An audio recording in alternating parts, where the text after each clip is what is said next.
Se você acha caro a educação, procure saber o preço da ignorância. O ato de educar, ele é, em verdade, o primeiro passo de uma longa caminhada, como dizia Lao Tse. Nós achamos que o educar é suficiente, mas não é, porque a educação é transmissão de informações historicamente adquiridas. Mas um pensador como Soren Kierkegaard, ele deixar-nos uma reflexão. O que é que faz o homem chegar à transcendência?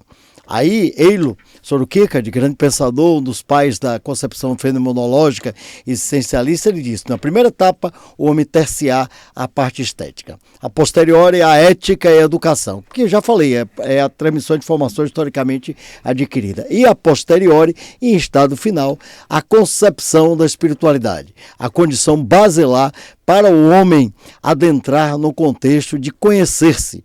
A sociedade hoje, no século XXI, ela vive em uma grande celeuma. Haja vista que, pós uma pandemia, nós começamos a refletir que nós, em verdade, nada somos. Pensamos que somos. Em verdade, nós somos discípulos de tudo e mestre de nada. O que é que nós somos? O que é que nós levamos? O que é que nós apresentamos como seres dentro de uma sociedade na qual vive somente na concepção do materialismo?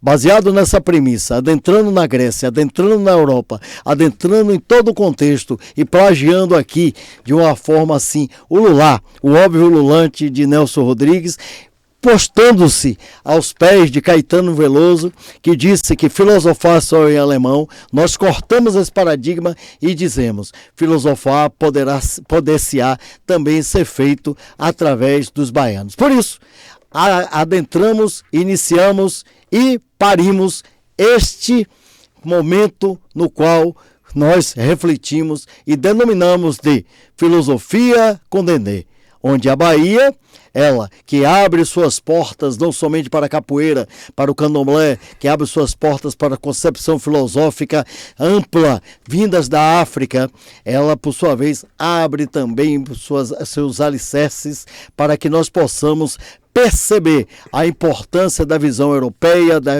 visão asiática, principalmente dentro do contexto de toda a filosofia oriental. E com esse objetivo, e com mais alguns, que iniciamos o nosso primeiro programa, Filosofia com Dendê. Albre, é um prazer tê-lo aqui, ao vivo em cores. Não tem cores, né? Meio preto e branco. É um prazer, Zé Augusto. E aí, hoje estamos começando, né, o nosso Filosofia com Dendê, né, já com essa excelente fala do professor José Augusto Torres.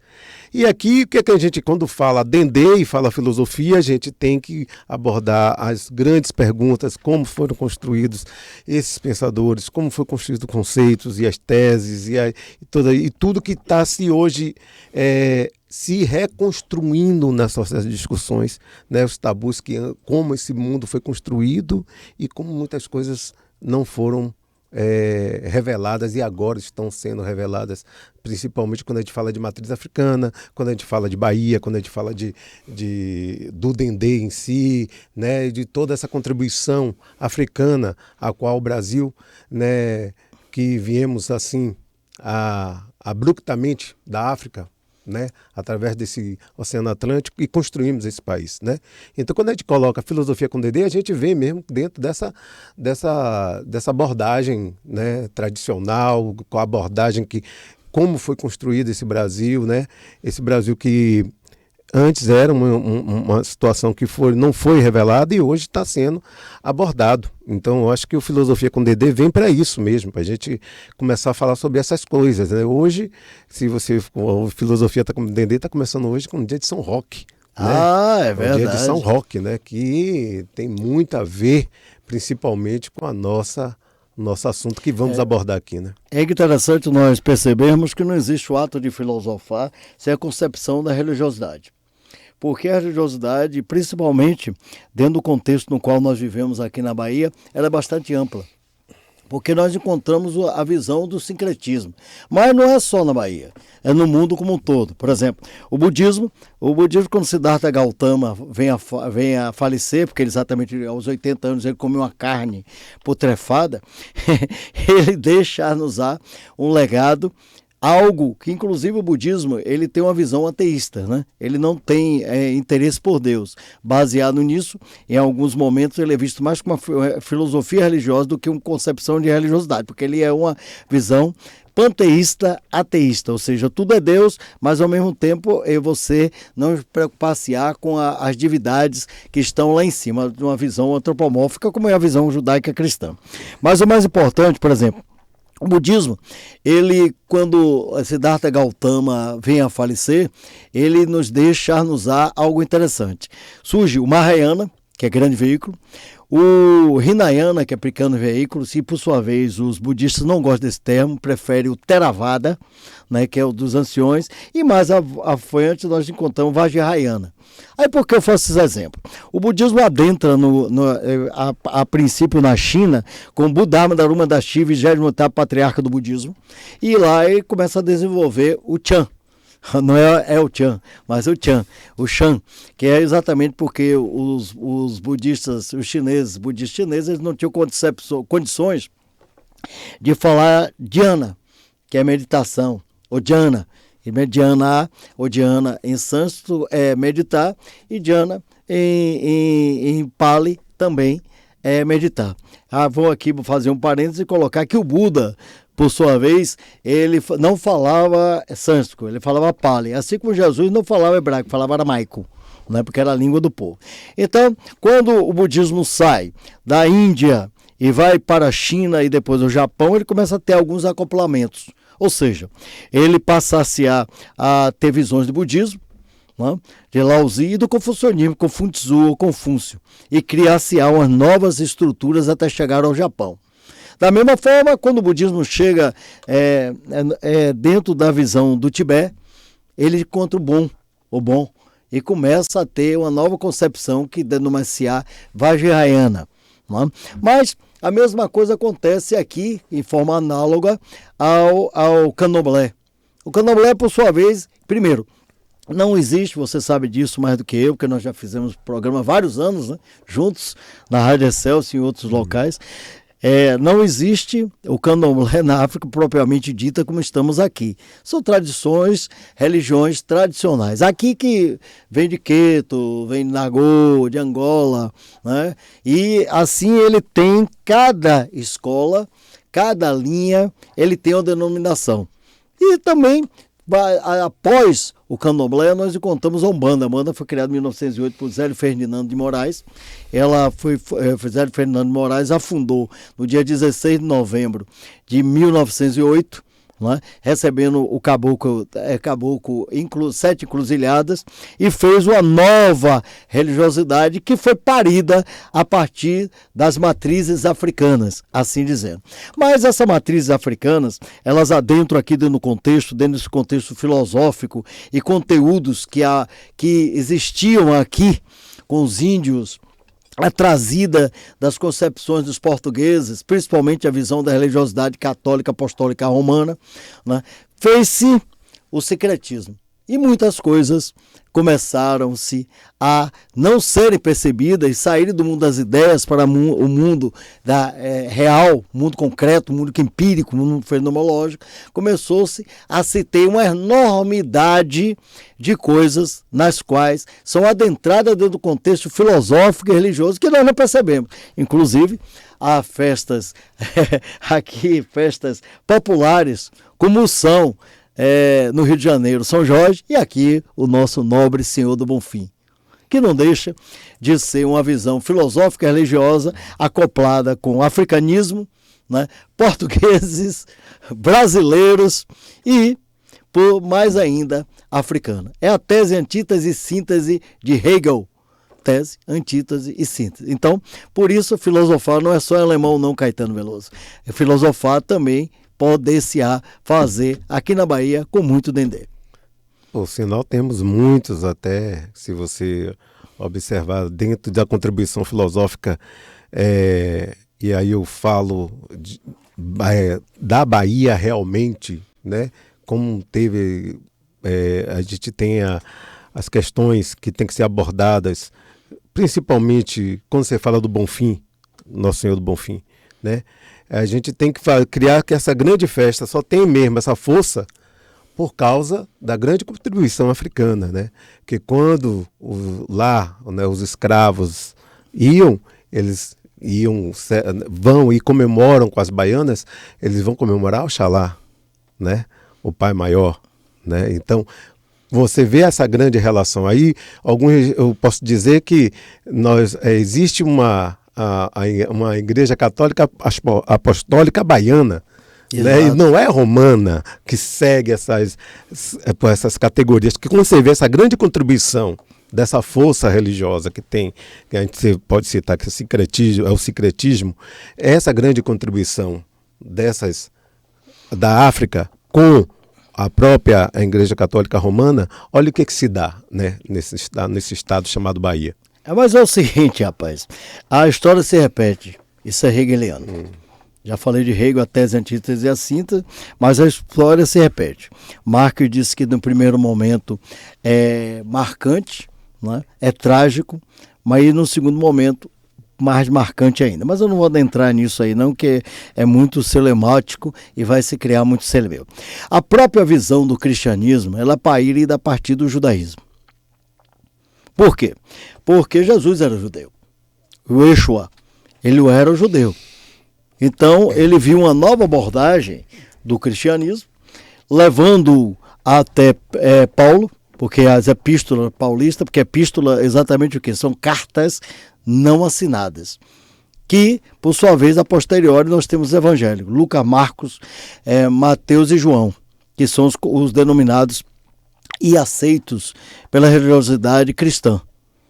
Só que, quando nós falamos em todo o contexto do cristianismo, parido a partir do judaísmo, nós também, nesse meio termo, nós encontramos uma concepção que é bastante ampla, porque Paulo, que na verdade era Saulo, que tornasse uma figura assim, que fez um marco filosófico dentro da religiosidade cristã, era um homem culto, que falava grego antigo, hebraico, aramaico, conhecia com profundidade latim, né? Que naquela época não tinha o italiano, né?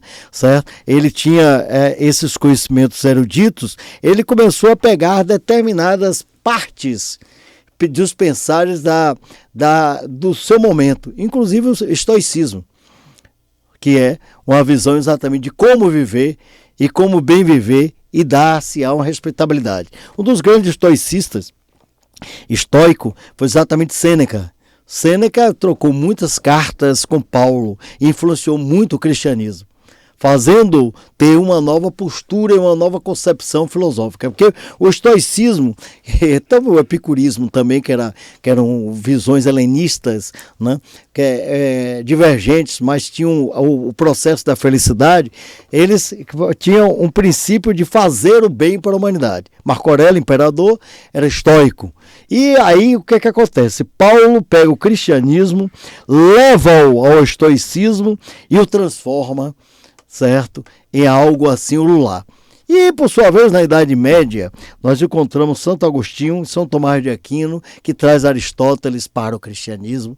A patrística escolástica, ela não deixa de passar pela visão de Aristóteles e Aristóteles, ou seja, é a visão de Platão, que o nome dele era Aristóteles, e de Aristóteles e os grandes pensadores. Isso, por sua vez, eu tomo com analogia para comparar o aqui e agora, bem búdico. Por quê? A sociedade, ela não pode ser somente cristã, sem ter a respeitabilidade e o parimento dos pensares que já existiam, foram trazidos, estavam acoplados. Por exemplo, nós temos aqui determinadas concepções filosóficas nas quais, e determinadas coisas que nós fazemos e repetimos e não percebemos. Você já notou que nos bairros populares da cidade de Salvador, todo mundo anda na rua? Você sabe por quê? Os negros andavam na rua, os ricos, os senhores, andavam na calçada. Por isso o passeio era o passeio para os ricos e as ruas para os pobres. Se você for nos bairros, até hoje você tem sequelas disso e não percebemos. É uma propaganda subliminar multimídia, como diria Flávio Calazans. Nós temos uma enormidade de coisas que não percebemos. Nós vivemos. Por exemplo, hoje mesmo eu estava lá, uma coisa normal, lá no nosso querido amigo Reginaldo, no fantoche, né? E ali você tem os batuques, né? Aí as pessoas dizem, mas as pessoas estão fazendo macumba. Mas macumba, o que é macumba? É um instrumento musical. E esse instrumento musical está sendo usado ao lado do atabaque. E pertence ao contexto da vida, da cultura, da filosofia, do contexto da Bahia como um todo, onde nós temos acoplamento de filosofias de pensar. Infelizmente, nós temos um grande problema. Nós temos a filosofia ainda sendo vista somente ela dentro de uma visão eurocentrista. E não é. Porque você tem uma filosofia muito linda e belíssima na África, no Egito. Né? Foi do Egito que saiu toda a concepção de Abraão, né? As religiões abraâmicas, qual é o judaísmo, cristianismo e islamismo. Porque foram concepções egípcias, pensares egípcios, que está na África. Né? Temos concepções da própria arte da capoeiragem, que não é só uma visão da belicidade e da corporeidade, mas ela passa por um adentramento dentro do contexto todo da antropologia, como dizia Valdomiro Rego quando escreveu o livro A Capoeira, mostrando-nos o quanto a capoeira Angola ela representava o parimento e a saída do sangue dos negros. A própria concepção de zumbi, que é um contexto histórico que representa, e era o capoeira, que representa a mudança de status quo de toda a mentalidade da sociedade. Temos na África, temos na Ásia, porque a filosofia surge com Tales de Mileto, hoje Turquia, é na Jônia. É ledo engano. A filosofia é uma manifestação do povo no qual está acoplada toda a visão da cultura. O que é o ato de filosofar? O ato de filosofar é o ato de viver, como dizia Simone de Beauvoir. Ele é, em verdade, colocar em prática todo o contexto de uma sociedade nadando, amando, respirando, defecando, saberes nos quais fazem com que a nossa cultura seja fortalecida. Então, da Grécia Antiga, na Alemanha, seja a visão de Nietzsche, né? Um homem que viveu 56 anos, morreu em 1900 e deixou um legado no qual foi erroneamente, por causa da sua irmã, exposta dentro da visão do nazismo. As pessoas dizem, para que filosofar? Para evitar barbáries. E digo-lhe como. O nazismo ele foi parido através de uma ideia. A primeiro, Herbert Spencer, 1850. A posteriori, 1858, 59, Charles Darwin lança A Origem das Espécies. Aí Francis Galton disse, não, rapaz, nós temos que criar a eugenia, nós somos arianos, somos uma raça pura. Nós precisamos acabar com os judeus, os semitas, todos aqueles que vieram Sem era o filho de Noé. Então vamos acabar com os judeus. Porque o status quo dos judeus pecuniário é muito forte. E isso vamos exterminá-lo. Vamos acabar com os negros, vamos acabar com os ciganos. Vamos ter a raça pura. Mas a raça pura, ela foi vista e parida através de ideias. Que ideias é essa? Aí você tem o próprio César Lombroso, que é pai da antropologia forense, que influenciou aqui Nina Rodrigues, que nasceu, era um maranhense, né? Viveu 44 anos aqui, né? Estudou aqui e defendia que o negro já era barbário, que já nascia marginal. Uma teoria equivocada. Bem, mas naquela época certa. Porque você teve também a visão de Francis Galton, né, que disse que nós temos a raça pura. E não foram Hitler que a fez. Que a fez foi o inglês. Quem primeiro produziu as concepções da raça pura foram os ingleses. Olhem do pensamento para aplicabilidade, a praxe marxista. Por sua vez, também foram os ingleses e os americanos, por osmose que receberam dos ingleses, que fizeram barbaridades com os negros. Porque enquanto o Estado de Israel, em 1948, estava sendo fundado, e David Ben-Gurion estava assumindo como líder maior em Israel, né, e tirando os palestinos, né, Golda Meir estava se afastando, aquele contexto, o intelectual Oswaldo Arão, brasileiro, estava montando aquele status quo, os americanos dizendo, não, a barbárie de Hitler, né? Não a barbárie de Stalin, isso, aquilo, aquilo outro, em plena Guerra Fria, em 1948, através de uma concepção filosófica, os negros não entravam na universidade. Não é isso? E éramos proibidos até de ter propriedades. Vamos analisar aqui. Roosevelt morre. 1945 assume Truman. Truman fica 2 mandatos. Depois John Kennedy. Kennedy é assassinado em 63. Né? Quando ele é assassinado, qual a concepção de John Kennedy? A visão dos negros, né? Que seria um processo de o homem à tábua rasa, sociedade moda, como diz o Locke. John Locke. Então, se todo homem nasce igual, por sua vez, todo homem tem o mesmo direitos iguais. Revolução Francesa, ou não é? Isso. Só que Lyndon Johnson assume porque Kennedy foi assassinado. Quando Kennedy é assassinado e é o movimento do Vietnã, olha tudo isso no mundo das ideias, tudo isso é filosofia. Parece uma coisa simples, né? Mas isso é um ato de pensar. Olha só como os pensares eles tomam realidades. Aí Lyndon Johnson disse, não... Vira para Dr. King, Martin Luther King, e diz, não, eu assumi em 64, não vai ter negócio de negro aqui não. Aí surge a marcha de Selma, não é isso? Seu conhecido, no qual você dá origem ao seu instituto, Malcolm X, é morto no dia 21 de fevereiro de 1965. Por quê? Apesar dele discordar com o Dr. King, né? Ele, por sua vez, ele tinha uma visão da necessidade, da respeitabilidade, da eliminação, da concepção filosófica de que o negro era inferior ao branco. Logo posterior, e no dia 2 de abril, 4 de abril, que eu não me lembro, o Dr. King é morto. Em 1970, o nosso querido Klaus C. Claes, que já era Muhammad Ali, luta contra o movimento do Vietnã. Nixon, 73, é afastado. Tudo isso surge no mundo das ideias. Tudo isso é parido através de uma coisa só, de um ato de filosofar. Quer ver? A Segunda Guerra, ela deu-nos um corte epistemológico muito grande. Porque ela nos possibilitou uma tecnologia. Tudo que temos hoje é graças à Segunda Guerra Mundial, certo? Deus complica, mas depois explica. A Segunda Guerra Mundial, ela fez com que nós chegássemos aos celulares. Mas em compensação, quantas barbáries não foram feitas, quantos negros não foram mortos, quantas pessoas no Vietnã não foram barbarificadas, quantas pessoas durante o Império Americano, que se dizia paladino.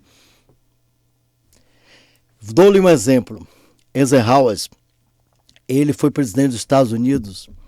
Por quê? Porque ele era um marechal. Marechal só existe no período de guerra. Ele era um general.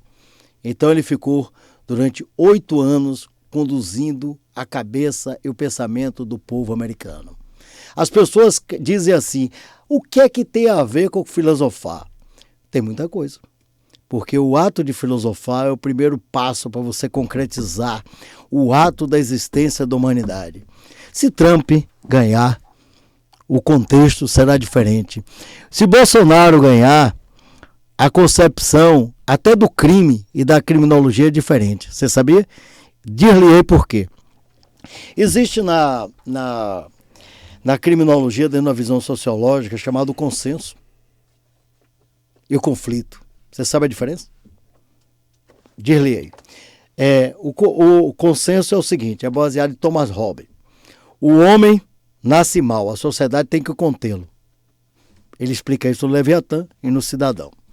Então, o indivíduo, nós temos uma sociedade que tem uma harmonia, homeostase.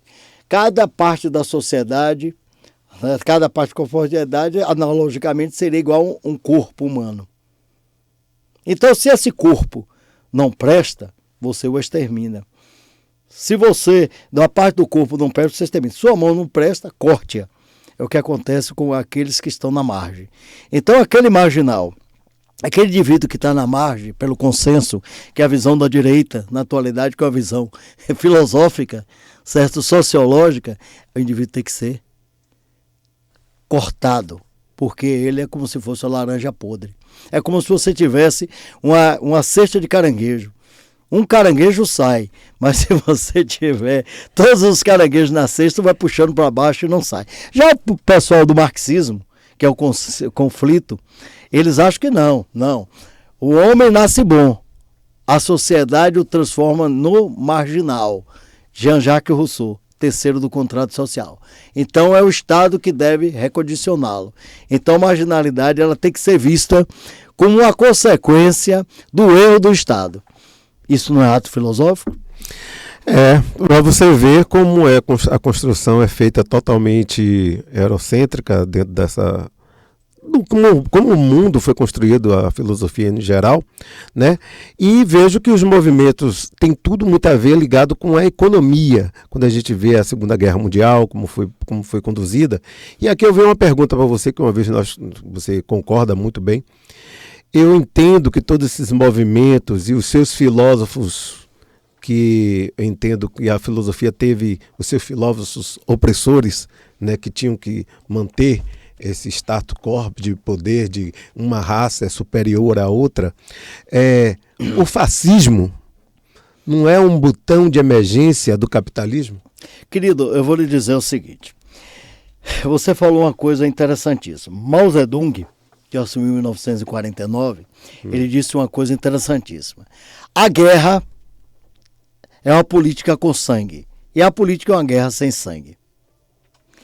Quando todo o status quo que você tem em termos de guerra e dos conflitos, ele está passado pelo processo pecuniário.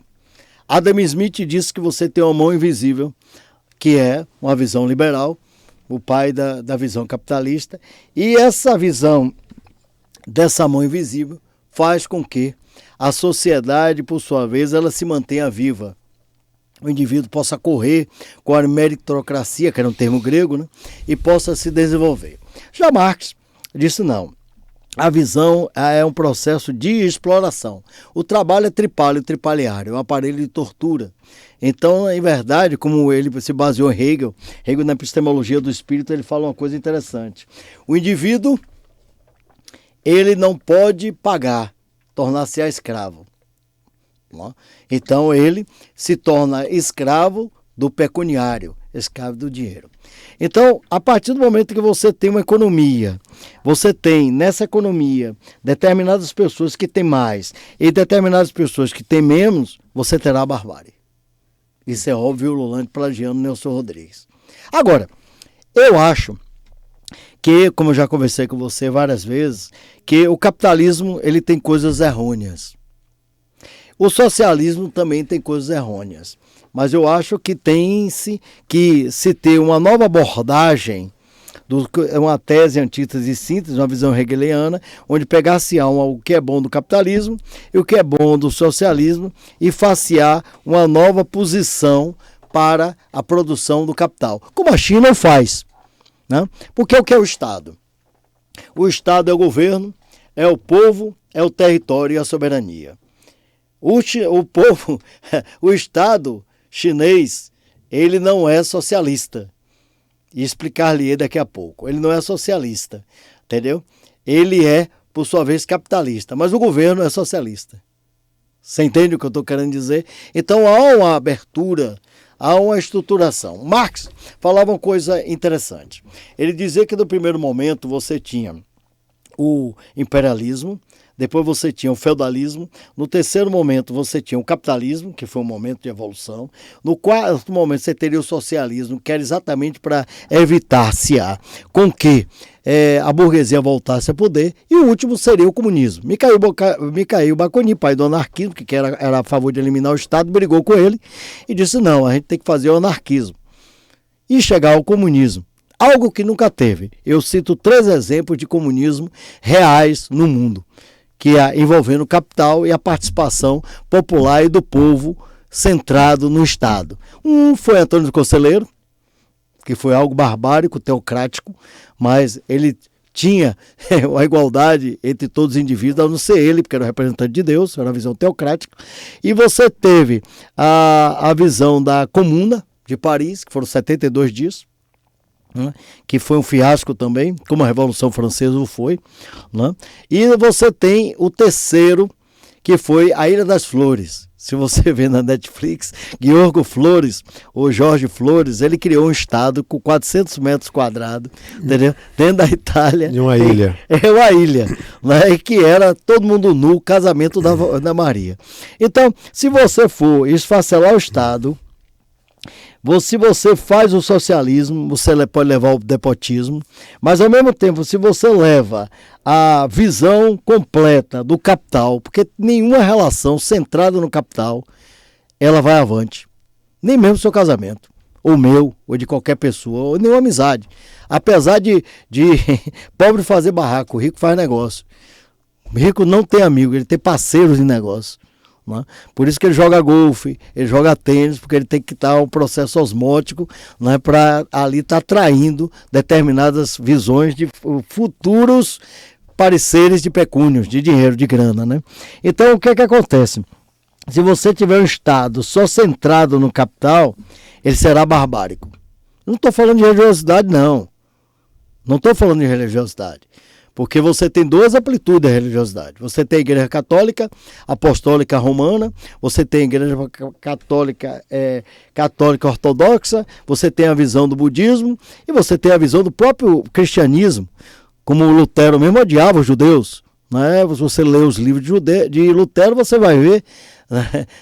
Você vai tomar um susto. Pensa que é uma visão neonazista, ou nazista. Né? Max Weber, que é o terceiro da concepção da sociologia, né? Porque o primeiro foi Emile Durkheim, né? Que ele fala do suicídio e trabalha no fato social. O segundo foi Karl Marx com classe social. E o terceiro, que fica no século XIX e dentro do século XX, é a ética protestante e o princípio do capitalismo do Marx, onde ele fala da evolução, por exemplo, dos Estados Unidos em termos de religiosidade, diferente da nossa, que ficou dentro de umas concepções, como é que se diz, submissas. Né? Mas isso aí é outra coisa para nós discutirmos mais na frente. Então, se você tem uma sociedade, seja ela com um déspota da esquerda ou da direita, TSA barbárie. Hoje a grande celeuma do mundo é Maduro. Inclusive perguntaram a Lula assim, o que é que você acha de Maduro? Ele disse, ele está maduro, por isso ele é o presidente, porque se ele tivesse verde, ele teria perdido, certo? É uma coisa, ele está bastante maduro. Mas o grande problema hoje da Venezuela é o petróleo. A economia define a cultura define a moral define o poder. Microfísica do poder. Não, metafísica do poder. Foucault errou. Foucault.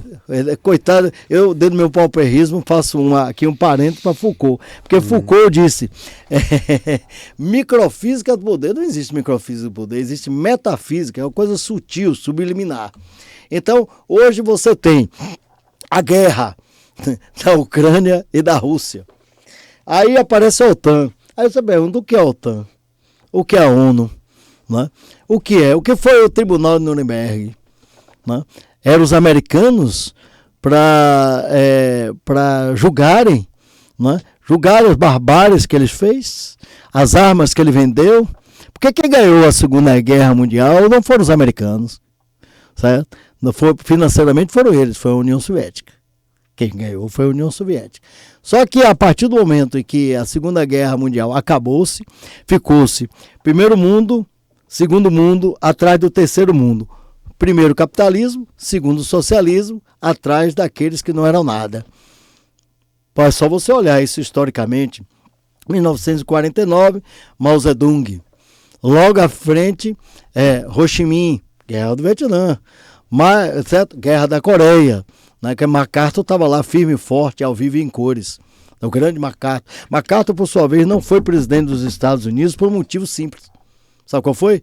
Eisenhower foi, porque ele foi para o Japão e evitou que os japoneses fizessem harakiri seppuku, fizessem suicídio, porque se colocasse o imperador como responsável pela guerra, haveria suicídio em massa no Japão. Então, posteriormente, você tem 1959 quem? Em 1959 você tem Fidel com Che Guevara, o maconheiro mor, né? O argentino que fez Cuba, ou não é verdade? Só que Fidel não era socialista.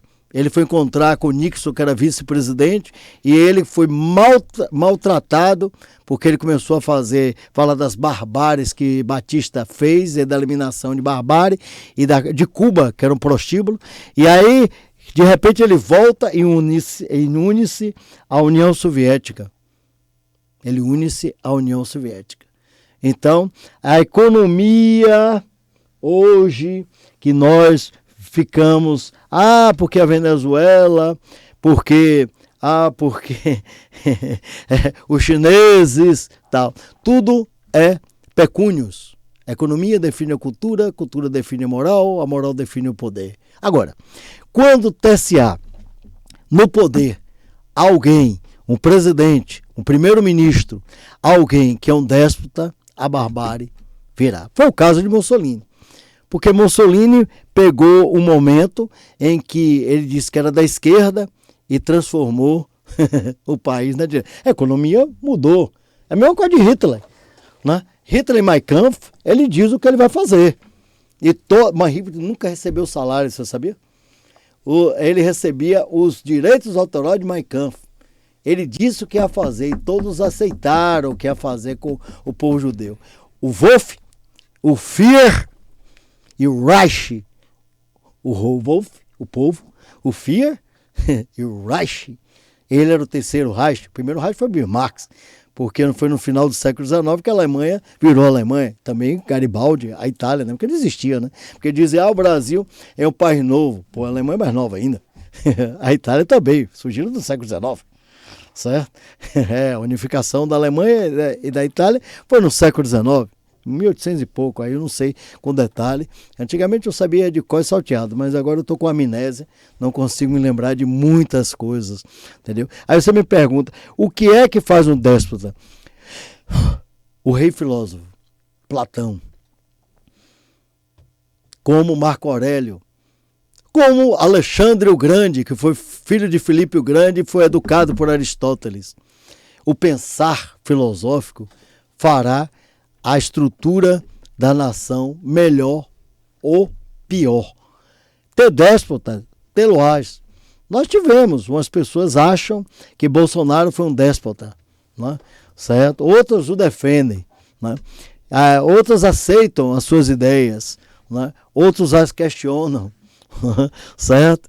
De Gaulle disse, o Brasil não é um país sério. Eu também concordo com ele, que o Brasil não é um país sério, porque aí eu vou atrás de uma colocação que foi feita quando Dom Pedro II, um dos homens mais cultos dessa terra, deixou de ser imperador e pegou um travesseiro, graças à imposição do tenente-coronel Benjamin Constant, né? E voltou para Portugal com o travesseiro, porque ele amava o Brasil. Aí, não sei qual foi o presidente, eu acho que foi o Paraguai, e disse, o Brasil, que é a imensidão de Brasis, acabou de perder o verdadeiro presidente da América Latina. Por quê? Porque dirigir o Brasil é muito complexo. Porque se você for o Acre, é um Brasil.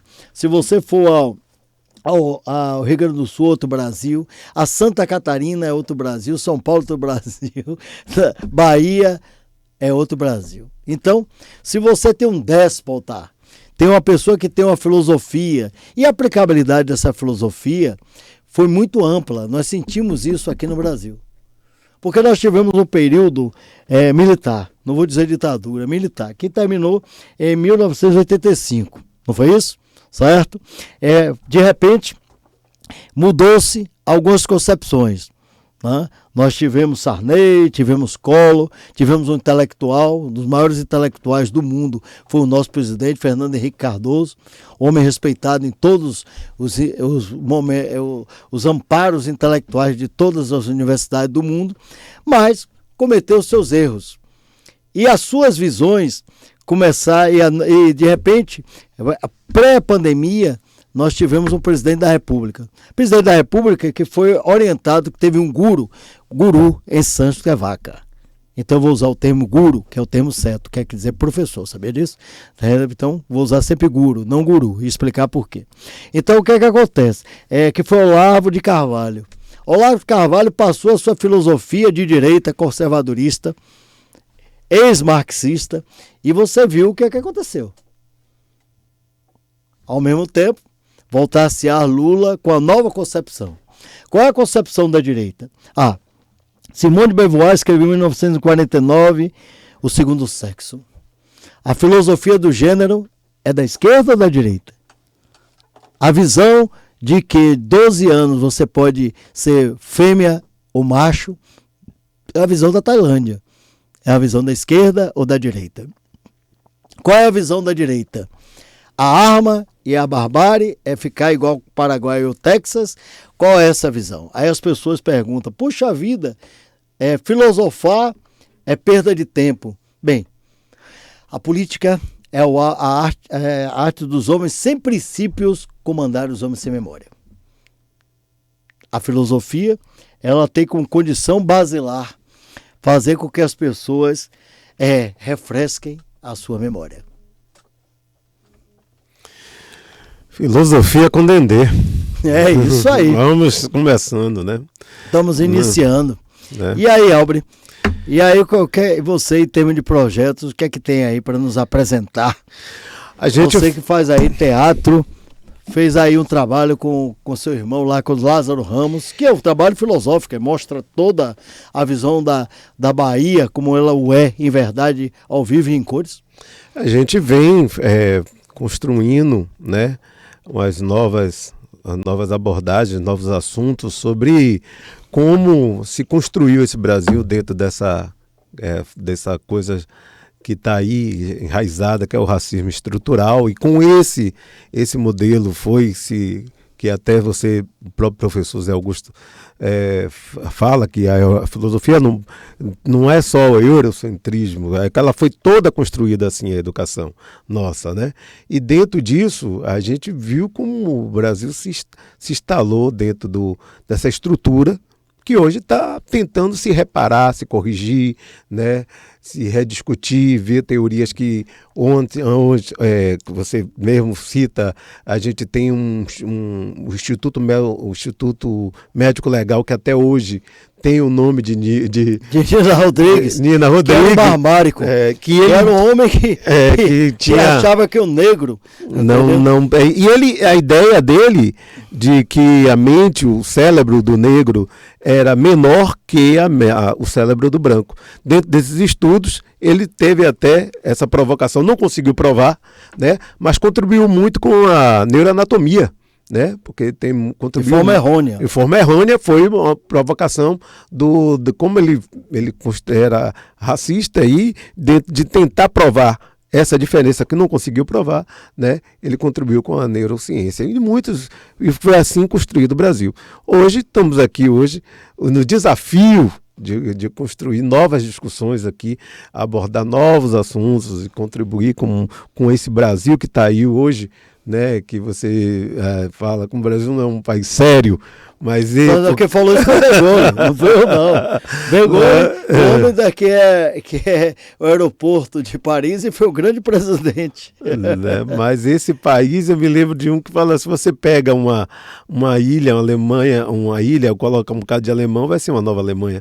Se você pega essa mesma ilha, bota um bocado de italiano, vai ser uma nova Itália. Agora, se você pegar essa mesma ilha, colocar um bocado de brasileiro, você não sabe o que vai dar, né? Porque o Brasil é um país muito complexo, né? E como ele foi construído e como ele hoje ainda está se construindo, se reconstruindo. Eu vou lhe dar um exemplo aí prático, filosófico e científico. Claudio Lévi-Strauss, que é o pai da antropologia estrutural. A antropologia, a sociologia, Augusto Comte, ele teve uma característica de abrir as portas. Primeiro, ele disse que no primeiro momento você tinha a visão animista. Tudo no início era alma. No segundo momento, você tem a visão teológica.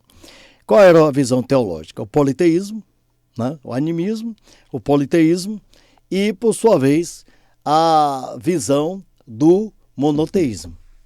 Que aí você tem o judaísmo, você tem o cristianismo e o islamismo. O homem começou, no primeiro momento, no ato teológico. No segundo momento, com Renato Cartésio e René Descartes, ele adentra numa nova postura da reflexão, a crítica radical rigorosa de conjunto e o cogito ergo sum, penso logo existo. E no terceiro momento, que é o momento positivo, o indivíduo passará a ver uma visão empírica onde a ciência vai mudar o mundo. Aí ele aproveita e classifica as ciências. A primeira é matemática, a segunda é a astronomia, a terceira é a física, de Isaac Newton. Inclusive, nós tivemos, em termos de maçãs, 3 maçãs que mudaram o mundo, né? A primeira foi Adão e Eva, a segunda foi Isaac Newton e a terceira é Apple, que todo mundo sabe de quem foi que fez, que é a nova tecnologia que você sabe que é de Steve Jobs. Então, a quarta momento seria a química e Lavoisier, a quinta seria a biologia, a sexta seria a física social, que depois, a posteriori, Durkheim coloca como sociologia, e a sétima, a moral, onde ter-se-á amor, ordem e progresso, que Benjamin Constant, que era positivista, colocou na nossa bandeira. Ele abriu portas. Aí veio Durkheim, e Durkheim dá-nos-á uma visão bem ampla do fato social, do suicídio, e cria o método sociológico. Marx diz, não, esse negócio aí é que são classes sociais. E, por final, para fortalecer a visão do capitalismo, que adentra no século XX, nós contamos Max Weber. Mas, nesse mesmo período, surge uma ciência chamada antropologia. Uma ciência que verá o homem como superior a partir dos ingleses. E os barbáricos são exatamente aqueles, os indígenas, os brasileiros, os latinos e os africanos. É óbvio, o Lulante, Paladiano, Nelson Rodrigues. Só que, com a Segunda Guerra Mundial, e antes da Segunda Guerra Mundial, Cláudio Lévi-Strauss, que foi um filósofo, pensador e pai da antropologia estrutural, nova abordagem, a neo-antropologia, ele veio até o Brasil. Aqui ele ficou até 49. Em 49, ele voltou para a Europa. Deu aula na USP, escreveu aqui Os Trópicos e fez uma nova abordagem dizendo, não, o negócio está errado. O índio, o negro, são seres humanos. Não é? São seres humanos, são iguais a todos. Aí ele volta para a Europa. Quando ele volta para a Europa, ele era judeu, começa um grande problema. Ele tenta voltar ao Brasil. Quando ele chega aqui no Brasil, ele não entra, porque Getúlio Vargas estava pegando pesado. Era a guerra, 1939, 1940, era a Segunda Guerra Mundial. Aí ele vai para os Estados Unidos. Termina a guerra. Esse homem que nasceu em 1908 e morreu, viveu 101 anos. Nasceu em 1908, morreu em 2009. Imagina, rapaz, que vida, né? Ele, por sua vez, ele escreve uma nova visão da antropologia e abre uma nova reflexão, onde abre um processo da mente, porque a mente é igual paraquedas, só serve quando ela está aberta, porque se você pular o paraquedas não abrir, você está ferrado. Né? Não é verdade? Então, a mente é igual paraquedas, só serve quando está aberta. Então, ele abriu uma nova visão, inclusive da concepção do negro, vendo a antropologia no processo de igualdade, independente de raça e de cor. A raça humana, como diz Gil, né? Em vez de branco, negro e vermelho e amarelo, ter-se-á a raça humana. Essa necessidade, essa visão, essa postura na qual foi parida através, teoricamente, do Estado Democrático de Direito, da Revolução Francesa, de que todos são iguais e têm todos os direitos iguais. Inclusive Locke dizia, o homem é a tábua rasa, a sociedade o molda. Se todo homem nasce igual, todo homem tem os direitos iguais. Inclusive Louis Guillotin disse, se todo homem nasce igual, todo homem tem direito de morrer igual. Por isso que ele criou a guilhotina, que levou o nome dele, que arrancava o pescoço para o cara não ser enforcado, aquela coisa toda. A Revolução Francesa, através da sua visão, principalmente pelos erros de Robespierre, que culminou na morte de Danton e outras barbáricas coisas, que levou-nos a exatamente o surgimento de Napoleão, em 1799, né? Napoleão volta, fica 15 anos e 100 dias, porque ele volta e é derrotado em Waterloo. Nós começamos a perceber, através da visão da Segunda Guerra Mundial, e da visão também de Cláudio Lévi-Strauss, que o homem, ele não é medido pela cor, ele é medido pela sua capacidade de produção e de sociabilidade, que é a condição sine qua non para tê-lo dentro de uma formação cultural e historicamente passível para nossos netos, tataranetos e assim por diante. Então essa perversidade que falaciar de que porque o cara é negro, ele não representa nada para a sociedade, porque ele é branco, porque ele é judeu, porque ele é palestino, isso é uma grande injustiça. Ao caso da Palestina. O Estado de Israel e a celeuma que existe por causa do islamismo e por causa da visão islâmica do muçulmano, como Muhammad ou Maomé, como você queira chamá-lo, e por causa do Torá, né? O Corão versus a Torá. Você tem os palestinos que foram retirados de suas terras pelos judeus. Tem-se uma celeuma aí muito grande, porque as pessoas dizem, por quê? Lendo engano, quem pensa que os palestinos são sustentados somente pelos árabes. Quem dá o dinheiro aos palestinos para o movimento contra Israel são os judeus ortodoxos. Porque a maioria, Israel, ela tem uma característica, 70% são de ateus. E é o lugar que tem mais homoafetivo por metro quadrado no mundo, em relação à sua população. Então, os judeus ortodoxos não acreditam no sionismo. É interessante perceber que o sionismo é o Estado de Sião, é o Estado de Israel, não é antissemitismo. Inclusive a barbárie com esse negócio de falar de antissemitismo, porque sem o filho de Noé produziu também os árabes. Aí você vai falar dos árabes, que você não gosta de árabe, judeu, isso é uma coisa, até um termo semântico errôneo. Né? Então o que acontece? Essa reflexão de que, porque o palestino, porque o judeu, porque eu sou ariano, por isso, porque eu sou negro, porque eu sou branco, e daí? Alexandre, aí vem o ato de filosofar, ele foi aluno de Aristóteles. Ele morreu, faltando 33 anos, né? Incrível que pareça, Jesus morreu com 33. Ele, por sua vez, a história se repete, né? Ele, por sua vez, ele quase que morre com 33 anos. Ele dizia uma coisa, eu quero um grande desejo quando eu morrer. Ei-lo. E assim o foi. Primeiro, que minhas mãos sejam colocadas para fora do caixão, para que todos vejam que Alexandre o Grande não está levando o seu ouro. Que, por sua vez, todo ouro e prata seja colocado para que as pessoas possam andar sobre elas levando o meu caixão. E, por final, que os médicos carreguem, são 6 médicos para que peguem na alça do caixão, para que percebam que eles não são deuses.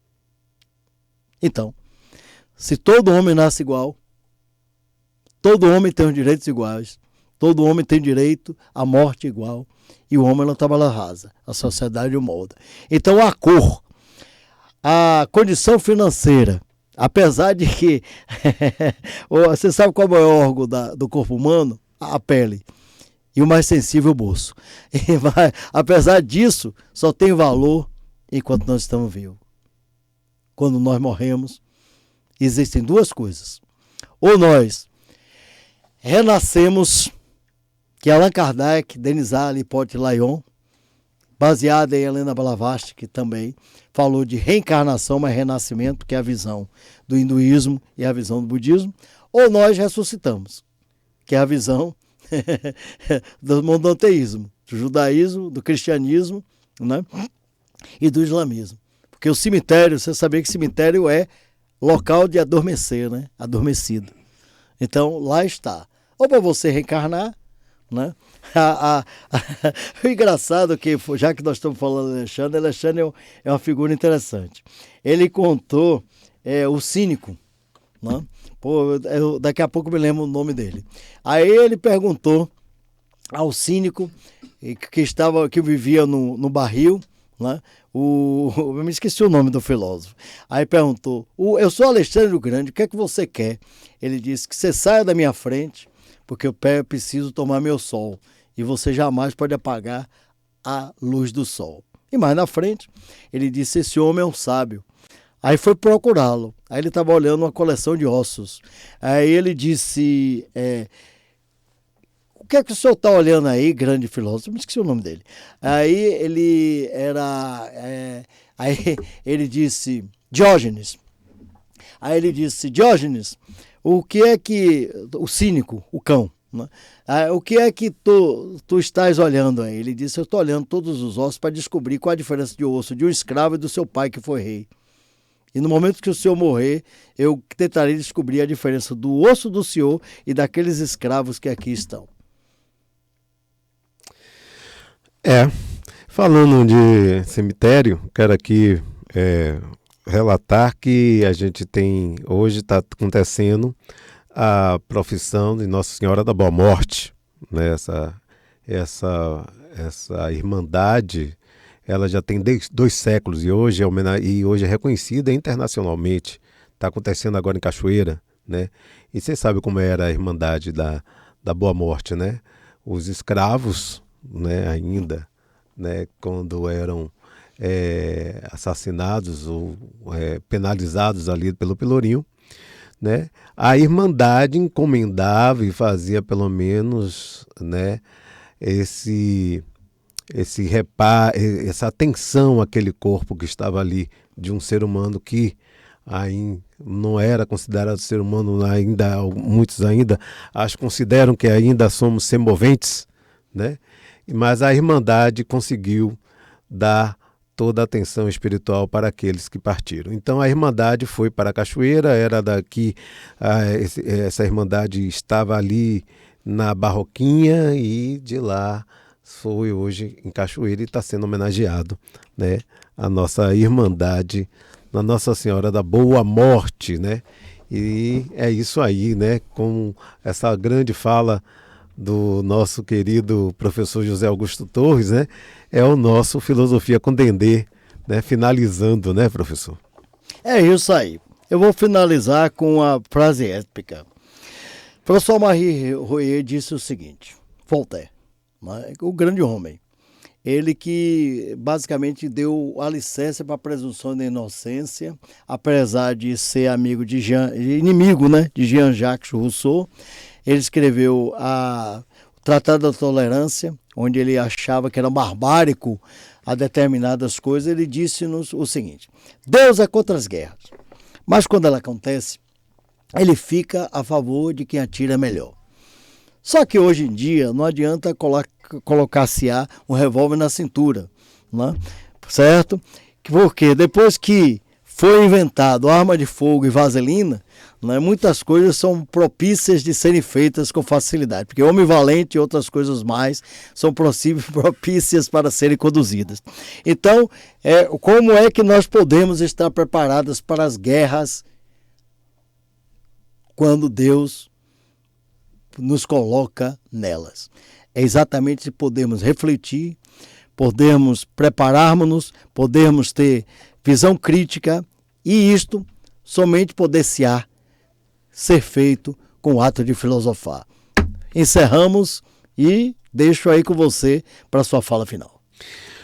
A gente aqui agradecendo Filosofia com Dendê, né? A gente começando, estreando, né, através aqui do professor José Augusto Torres, colaboração de nosso design Davi Costa. Quero também, depois, vai ter a grande colaboração do repórter Carlos Costas também, o design do site, que é José Lázaro, que vai desenvolver o site, e também na operação da mesa, o nosso querido Júnior, né, que está colaborando com a gente aqui no podcast Filosofia com Dendê, começando com muita filosofia, com muita novidade que vai vir, né? Esse é o seu Filosofia com Dendê aqui, que agradecemos a você que assistiu com a gente.